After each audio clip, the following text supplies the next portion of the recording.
जो लोग ये चंडू खाने की खबरें चला रहे हैं, इस चंडू खाने की खबर के पीछे असली सत्य क्या है, तथ्य क्या है, उसे वो जनता को जरूर बताएं।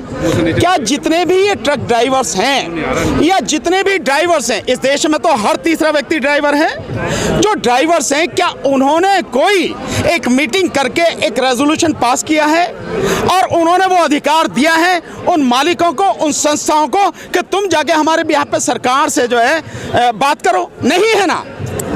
यही बात इस बात को सिद्ध कर देती है कि समझौता जिसकी बात की जा रही है वो चंद करोड़पति अरबपति लोग जिनके पास इतना पैसा है, जो सरकार से डरते हैं, उन्हीं के माध्यम से ये सारी की सारी चीजें फैलाई जा रही हैं। अगर इनकी जो है समझौता हो गया होता तो हड़ताल पर क्यों होते? आप देश के भिन्न भिन्न भागों में जाके देखिए, पूरी तरह से ये लोग हड़ताल पर हैं, चक्का जाम है, ट्रैफिक की स्थिति क्या है सबको मालूम है। सो ये झूठी खबरें हैं और ये जो भांड मीडिया है, जो गोदी मीडिया है, वो गोदी मीडिया ये झूठी खबरें चलाने में सरकार की मदद कर रहा है, एक नैरेटिव सेट करने की कोशिश कर रहा है। और मुझे विश्वास है कि इनकी सबकी हड़ताल और इनका संघर्ष उसके इस नैरेटिव को ध्वस्त कर देगा अभी थोड़ी देर में। कानून लोकसभा राज्यसभा में पास होते हैं, राष्ट्रपति के साइन होते हैं, फिर भी धरे रह जाते हैं, खत्म हो जाते हैं, वापस हो जाते हैं। सीएनआरसी का कानून मालूम है? सीएनआरसी का कानून सरकार ने लोकसभा राज्यसभा दोनों में पास करा लिया, राष्ट्रपति के साइन हो गए, नोटिफिकेशन जारी हो गया, आज तक लागू नहीं है।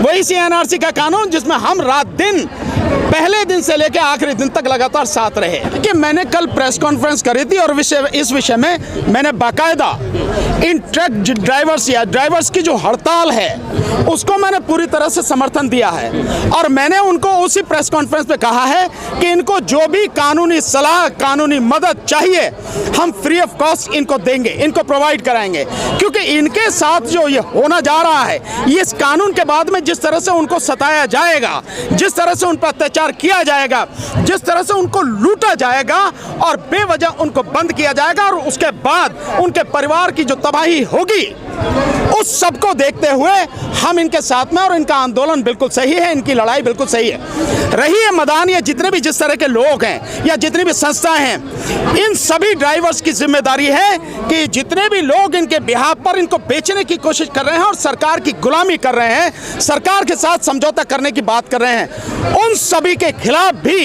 इन सबको मोर्चा खोलना चाहिए, आवाज उठानी चाहिए कि अगर न्याय की लड़ाई में कोई भी आपका विरोध करता है और कोई भी आपके सामने खड़ा होता है, वो चाहे कोई भी हो, आपका भाई ही क्यों ना हो, उसका विरोध करना जरूरी है। और एक बात और मैंने पहले भी कही थी, साथियों, हम इस देश में बड़ी अजीब स्थिति हो गई है। जब पत्रकारों पर होता है हमला तो थोड़े से पत्रकार इकट्ठे हो जाते हैं, वो आवाज उठाते हैं, अकेले वही होते हैं। जब बेरोजगारों पर हमला होता है, उनकी तबाही होती है जो हो रही है इस देश में, तो चंद बेरोजगार इकट्ठे हो जाते हैं, वो आवाज उठाते हैं। ठीक इसी तरह से अलग अलग सेक्शन में होते हैं, जबकि सबको अब समझ में आ जाना चाहिए 9.5 साल के बाद, ये सरकार इस देश में चंद पूंजीपतियों और चंद लोगों के अलावा किसी को भी स्वतंत्र रूप से जिंदा देखना नहीं चाहती।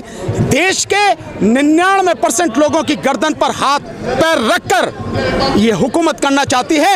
ये सबकी तबाही के लिए इसने इंतजाम कर रखा है। तो बेहतर होगा सारे लोग मिलकर लड़ें, तभी सभी की समस्याओं का समाधान होगा।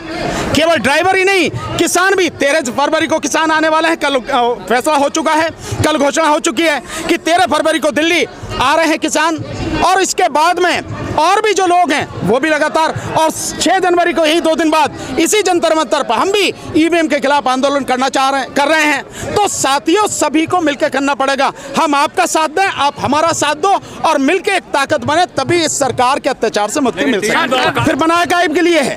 अगर लागू नहीं हुआ तो बनाया काहे के लिए? लागू होने की सिंपल सी प्रक्रिया है, जिस दिन नोटिफिकेशन होता है उसमें लिख दिया जाता है कि इस तारीख से लागू होगा, बस।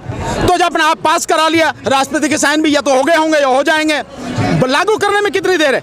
बात यह है कि आप इस तरह के कानून लेके क्यों आ रहे हैं? देखिए, कानून का बड़ा सिद्धांत है जिसको समझने की जरूरत है। इस देश में जो क्रिमिनल लॉ है, जो आपराधिक कानून है, उसको बनाने वाले जो लोग हैं, मैं उन्हें संतों की श्रेणी में मानता हूं। उन्होंने कहा है, जो उनकी आधारशिला है कानून बनाने की, कि चाहे 100 के 100 गुनहगार छूट जाएं, लेकिन एक भी बेगुनाह को सजा नहीं होनी चाहिए।